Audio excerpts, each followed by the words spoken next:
Assalamu alaikum. We need to follow the way of our scholars in general, but especially when it comes to studying aqeeda. We need to study the books that they have studied and taught. There is a real danger when we do it another way. So I remember our Shaykh, Dr. Mustafa Aliyan, in one of the durus, he said, and I'm quoting him now, what some people do of teaching creed books, such as the Sunnah of Abdullah and the Sunnah of Khalal and the Sunnah of Harb, is contrary to the Hanbali methodology. They, meaning our sheikhs, choose for theological studies books that are edited and revised for studying the Hanbali aqeeda. As for these Athari books, they are from the references of scholars in the knowledge of Imam Ahmed's narrations and sayings. They have a benefit, no doubt, but they weren't edited and they weren't revised, so distributing them among the students confuses their minds. The same is the case in jurisprudence books. We study what the scholars have relied upon, revised and refined. As for referring to the books of issues such as the Masail or issues of Abdullah, Abi Dawood, Harb, to study the madhab of the Imam, only an insane person does this. So, in addition to what our Shaykh Dr. Mustafa Aliyan has mentioned, specifically regarding the book of Sunnah for Abdullah bin Ahmed, or we should say the book that's been attributed to him, we can look at Shaykh Yusuf bin Sadiq's Hashiyat al-Muwathaq in the beginning, the introduction, page 14 of the Roman, this is the Roman numeral 14. He says, regarding this book, Kitab al-Sunnah, the authenticity of Kitab al-Sunnah of Abdullah bin Ahmed has also been called into question and should not be used as a primary source for studying the Hanbali aqeeda. It should be pointed out that this does not mean that these are books deprived of benefit, as they do contain sound material. Yet, they should be used with caution, and it perhaps may be more pertinent to use them as secondary study materials. And this is in the footnote number 13, page Roman numeral 14 of Hashiyat al-Muwathaq. Now, I had never studied these books, so I didn't know really specifically what our shuyukh were talking about. However, I did come across somebody online. That person was attacking the idea that the Hanabila, including Imam Ahmed radiallahu anhu, were mufawwadh, or practiced a tafweed. And in discussing with this person, I found that he was referencing this idea from what he had been taught out of the book Kitab al-Sunnah by Abdullah bin Ahmed bin Hanbal. Now, once again, the book has a questionable authenticity, but nonetheless, he quoted some things out of this book. And the first time I went to look into this book, I was surprised to find that even someone like me, who literally looked at this book for the first time, could find some obvious problems. So I'll give an example. There is a chapter in the book, سُئِلَ عَمَّا رُؤِيَ فِي الْكُرْسِي وَجُلُوسُ الرَّبَّ عَزَّ وَجَلَّ عَلَيْهِ. So in English, it was asked about what was narrated regarding the kursi and the julus, or as they understand it, literal sitting of Rabb Azza wa Jal on it. This is a very horrible title, but this is what is in the book. Now, if you look at the Arabic, book. I think there's an English one, and the numbering is slightly different between the English and Arabic. But if you go to the Arabic book that's online, the PDF, you look at the hadith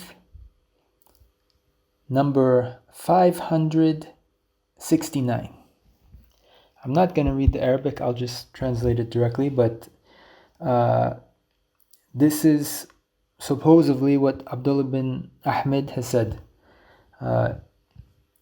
It was asked about what was mentioned of the kursi and the sitting of Rabb Azza wa Jal on it, the same as the title. Then it continues. رأيت أبي رحمه الله يصحح هذه الأحاديث أحاديث الرؤية يذهب إليها وجمعها في كتاب وحدثنا بها. Now that means, as in response to what was asked about the kursi and Rabb Azza wa Jal sitting on it, he says, Abdullah bin Ahmed, I saw my father rahimahullah authenticate these hadiths, the hadiths of Ru'ya, and he followed them and he gathered them in a book and he narrated them to us. If you go to the footnote, it refers to Ibtal al-Ta'wilat by al-Qadi Abu Ya'la. And al-Qadi Abu Ya'la, he has an isnad. I won't read the whole isnad, but it goes to Abdullah bin Ahmed, and he says, رأيت أبي يصحح هذه الأحاديث ويذهب إليها وجمعها وحدثناها. So I saw my father authenticate these hadith, follow them, gather them, and narrate them to us. So what's interesting, you can see here, this is very deceptive. They take something that has an isnad and they link it with something that does not have an isnad. And even if you don't go and look at what is the isnad, if you pick up in the beginning, the question is asking about the kursi and the sitting of Rabb Azza wa Jal on it. The response is about ru'ya. So you can see the response doesn't match the question. And as we said, when we look at the narration itself, the second part about ru'ya is an authentic narration. Al-Qadi Abu Ya'la, rahimahullah, he has the isnad to Imam Ahmed. And if you think that perhaps this is taken out of context, that is in the Arabic version of Ibtal al-Ta'wilat, number 149. If we look at, for example, the narration before that, 148, it is specifically about a ru'ya. And we see that Al-Athram, he says, I asked Abdullah Ahmed bin Hanbal about the hadith of Hamad bin Salama on the authority of Qatada, on the authority of Ikramah and Ibn Abbas and the Nabi sallallahu alayhi wasallam, Ra'aytu Rabbi. So they're asking specifically about this hadith. So nothing is taken out of context here. The deception is in the person who made the book and added this title and added this question that doesn't have an isnad to a reply about a different subject with an isnad. Now, if we look at, once again, in Kitab, a-Sunna, and we're really going to see, in addition to this, the kind of problematic things that one might read in this book.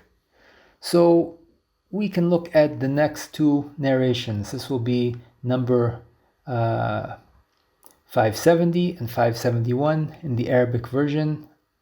I saw this guy I was talking to cutting and pasting. I don't know, there's an online version or a print version that the numbering is slightly different. But anyways, in the Arabic, it's 570, 571. There is a hadith. I will read the English translation. It says, my father, rahimahullah, narrated to me that Abdurrahman narrated to us from Sufyan, from Abu Ishaq, from Abdullah bin Khalifa, from Umar radiallahu anhu, who said, when the Lord Tabarak wa Ta'ala sits upon the kursi, then a creak will be heard, such as the creak of a new saddle. And whatever this guy was cut and pasting from, it was number 585. Then there's another narration. This is coming as 571 in the Arabic. It seems to be 587 in the English. My father narrated to me from Waqiyah the hadith of Israel, from Abu Ishaq, from Abdullah bin Khalifa, from Umar radiallahu anhu, who said, when the Lord Azza wa Jal sits upon the kursi, then a man, whose name my father mentioned, shivered when hearing this in front of Waqiyah. So Waqiyah became angry and said, we have experienced Al-Amash and Sufyan narrating these hadith, and they did not reject them.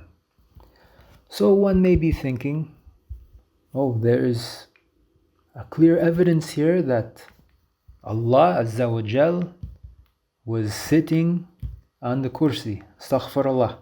This is what people think. Even supposedly learned people.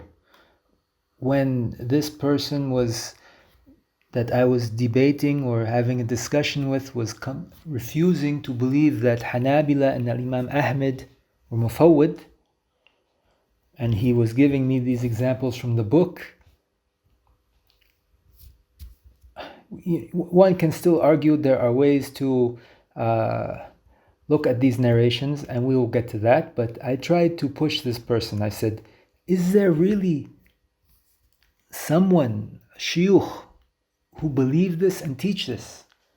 And I kept pushing him, and he said eventually, regarding these kind of ideas, the one who gives this dars is someone called Abu Sulaiman al-Kurdi. He studied in Al-Madinah and Riyadh. So there is a man called Abu Sulaiman al-Kurdi who believes that Allah Azza wa Jal is like a man sitting on a chair and it's creaking. And he has students and he's teaching this to students. Now we give al-Wahhabiyya, Selefis a hard time, but I should give due credit. Out of curiosity, I looked online. I looked at this website, islamweb.net. It's a well-known Salafi site. There is a fatwa, number 295258 in the English Fatawa, and the fatwa is entitled, no authentic hadith saying that Allah sits on the throne. So I'm not going to read the whole thing, but I'll read a few parts here. Basically, someone is asking, they thought that there are a hadith that say Allah is sitting on the throne. And literally they said, is there any istawa without sitting? So the Shaykh, in his reply, who is ever answering here on islamweb.net, he says, and I'm not going to read the whole thing, but I'll read a few parts. We have not come across a hadith in the Musnad of Imam Ahmed radiallahu anhu that states that Allah sits on the throne, but there is a narration that says that Allah sits on the kursi, and this was mentioned by Ibn al-Jawzi in al-Ilal al-Munahiyah. As he said, this hadith is not authentic from the Prophet sallallahu alaihi wasallam. Its chain of narrators is very confusing, as it includes Abdullah bin Khalifa. And if you look at, I'm just diverting here, if you go back and look at the Arabic, you will see both of the chains I read have Abdullah bin Khalifa, who was not from the companions. So the first hadith is mursal, meaning a hadith narrated by a tabi'i. on the authority of the Prophet. There's a missing link of the companion there. And Ibn al-Hakam and Uthman are unknown. Sometimes this hadith is reported by Ibn Khalifa from Umar, from the Prophet sallallahu alaihi wasallam, and sometimes he attributes it to Umar, and sometimes it's attributed to Ibn Khalifa. Sometimes the hadith is reported with the following wording: it does not exceed the size of 4 fingers, and sometimes it comes with the wording: it does not exceed the measure of 4 fingers, and this is confusion from the narrators, and it cannot be relied upon. End of quote. And astaghfirullah, we can see in other narrations of the hadith, it seems obvious what kind of people made the hadith up. People that would give such ugly and disgusting meanings, like it does not exceed the size of 4 fingers. The Shaykh who's replying goes on, the scholars from the Salaf interpreted istawa as highness and elevation, and some of them interpreted to mean being established. As regards interpreting it to mean sitting, then it was not famous or known that they interpret it in this way. So he's saying the Salaf did not do it, even though Ibn al-Qayyim rahimahullah mentioned this interpretation in as-Sawa'iq from Kharija bin Mus'ab. Hence, it would be better out of devoutness to avoid using this phrase and just abide by the interpretation of istawa as it was famously interpreted by the Salaf rahimahumullah. Then he quotes Shaykh Ibn Jibreen and Ibn Uthaymeen, who are from the ru'us or the heads of Salafiyah. Shaykh Ibn Jibreen rahimahullah said, Allah Almighty described himself that he rose over the throne in 7 places in the Quran, and the scholars interpreted istawa, quotations, rising, to mean highness, elevation, and stability, quotation being established, and they were committed to denying the knowledge about how Allah rose over the throne while attributing its knowledge or this knowledge to Allah alone. I do not remember in the books of the Salaf that they interpret it by sitting or attributing this interpretation to al-Sunnah or to the Imams of the Da'wah is a lie about them. So Ibn Jibreen says that the Salaf never said it, and that interpreting or attributing this interpretation to al-Sunnah and their Imams of the Da'wah is a lie.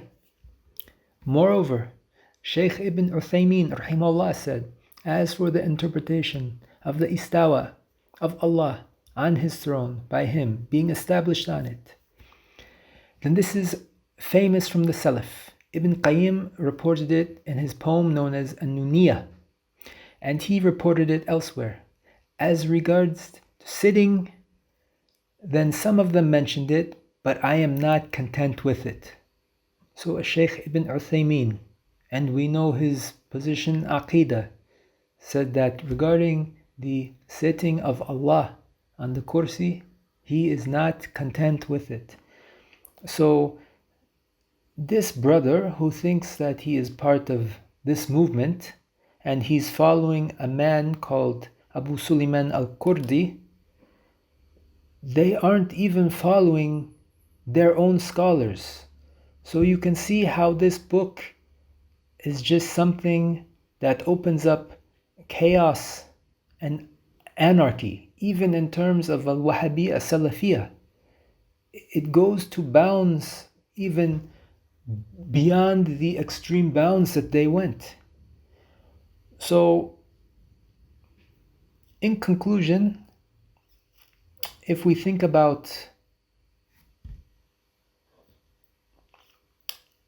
what we can understand and what this poor misguided brother should understand, we can have some possible conclusions about the hadiths. And when I say hadiths, I mean the 2 hadiths we read, not that ugly statement that does not have an isnad and that has been deceptively placed with a reply about ru'ya that does have an isnad.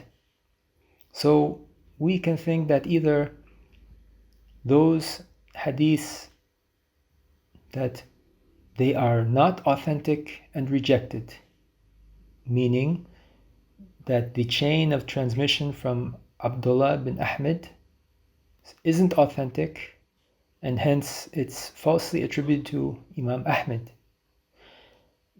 The other possible position would be that those hadiths could be attributed to Imam Ahmed, but they are not authentic hadith, and hence not in, for example, al-Musnad. We know that Imam Ahmed radiyallahu anhu knew 1,000,000 hadith, and we know that most of those hadith would not be authentic hadith, or at least many of them, and some to the point of being fabricated. So with either possibility, we are left that it's not an authentic narration, whether that's actually attributed to Imam Ahmed radiyallahu anhu or not. Now, if we look at the we can say possible scenarios, what we might understand about Abdullah bin Ahmed rahimahullah. Number one,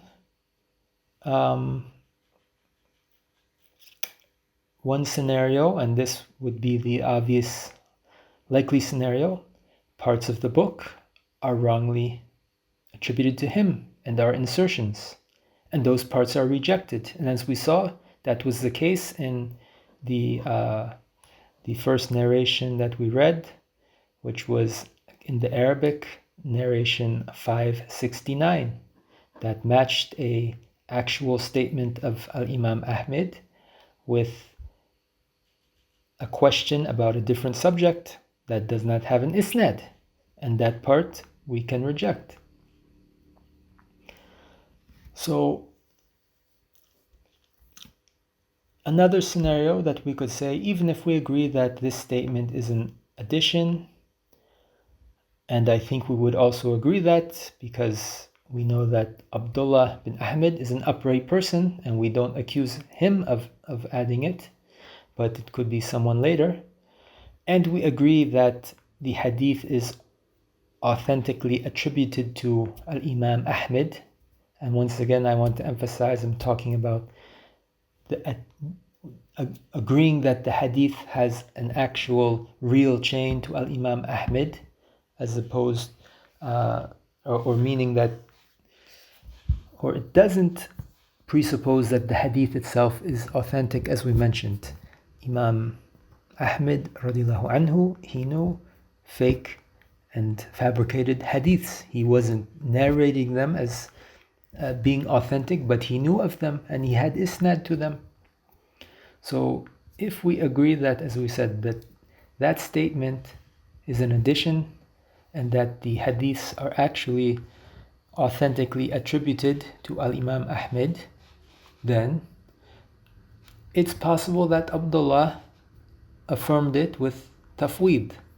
I think that this is still kind of a problematic scenario because the disgusting wording of the hadith doesn't leave a lot of room for tafweed.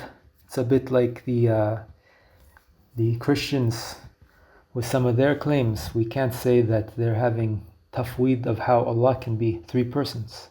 To a certain point, things aren't possible. Likewise, it's possible that on his own ijtihad, that of that issue, and perhaps also being unaware of the weakness of the report, it led him to a wrong conclusion. And I remember once hearing Shaykh Yusuf bin Sadiq say, we don't care whose father anybody was, because if they're coming with their own ijtihad, it doesn't mean that for sure they're giving the position of their father. We don't give people special preference because they are the son of a certain person. And even him being the son, and I don't like to give this accusation to Abdullah bin Ahmed, but I'm just saying theoretically it's possible. But I would say It's very unlikely, because if he held that type of mujassim belief, for sure it would be narrated, just as it was narrated about Abdul Wahhab and Ibn Hamid. And what's interesting is that this idea that people will have the exact same thoughts of their shuyukh, we can see from Abdul Wahhab exactly that he himself was a student of Imam Ahmed radiallahu anhu, and he had some kind of mujassim leanings, and we did another video of that on does Allah have a body and move. You can see that video inshallah. But people take their own ijtihad, and sometimes it leads them to wrong conclusions. So in conclusion, I think one of the good things to think about is having the isnad. In general, we want to have the isnad in the deen. There's the point of barakah, and there's a point of actually establishing what is and what isn't. And we saw that in the issue of this book, for example, they're playing with isnad. They match a statement with no isnad and a horrible meaning with a statement that has an isnad but is just talking about something else, so it's a complete deception. There are hadiths here, they are only in this book. They are not in al-Musnad al-Imam Ahmed. And if this book itself, when I'm saying this book itself, meaning after Abdullah bin Ahmed, if it has problems in its chain of narration, then those things that we can't verify from other books, we should reject. And we saw there are things we can verify.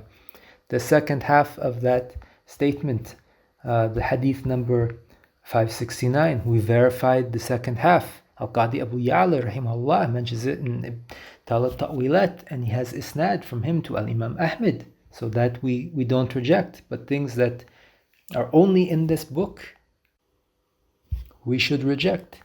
And it reminds us of what Imam Muslim mentioned in his Sahih Muslim. حدث محمد بن عبد الله بن جهزاذ من أهل مور قال سمعت عبدان بن عثمان يقول سمعت عبد الله بن المبارك يقول الإسناد من الدين ولولا الإسناد لقال من شاء ما شاء. Which means that Muhammad bin Abdullah bin Guhzad narrated to us, and he's from the people of Maur. He said, I heard Abdan bin Uthman say, I heard Abdullah bin al-Mubarak say, al-Isnad is from the deen. And if it were not for the chain of narration, the Isnad, whoever wished could say whatever he wanted.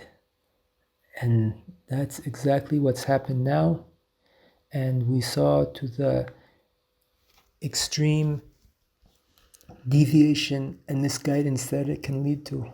So we ask Allah to give us guidance, to show us the right way, to always lead us to the way of the Salaf, al-Sunnah wal Jama'ah, and keep us away from deviation and innovation and misguidance. Alhamdulillahi Rabbil Alameen. Wa sallallahu wa sallam ala Sayyidina Muhammad wa ala alihi wa sahbihi ajma'een.